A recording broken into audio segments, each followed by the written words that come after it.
এদিকে আগে বলো, বলার পরে হাত দাও। হাজার লোকের ভিড়ে নেশা পান করে ডেড বডির মতো পড়ে থাকা লোকটিকে সরিয়ে নিরাপদ জায়গায় রেখে দিলাম। এরূপ হাজার কাজের সাক্ষী আমরা। আপনাদের যদি ভালো লাগে তবে কালিয়াচক ব্রেকিং নিউজ চ্যানেলটিকে সাবস্ক্রাইব এবং ফলো করে পাশে থাকুন, যেন আমরা এরূপ কাজ করতে আরো উৎসাহ পাই। ওকে। রাস্তা দিয়ে যেতে যেতে মানে দেখলাম রাস্তায় পড়ে আছেন, মদ্যপান অবস্থায় আছে বা কোনো নেশা খেয়ে পড়ে আছে, অনেক ডিস্টার্ব হবে, তাই ওকে আমি সাইড করে দিচ্ছি। ট্যাঙ্কটাকে ওদিকে ঘুরিয়ে দাও।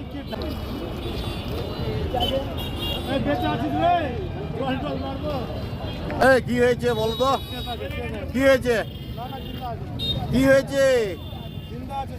কথা বলতে পারছো? বাড়ি কোথায়, নাম কি? আমি একটু রিকোয়েস্ট করবো কি নেশাকে আপনারা খান, নেশা যাতে আপনাদের না খায়।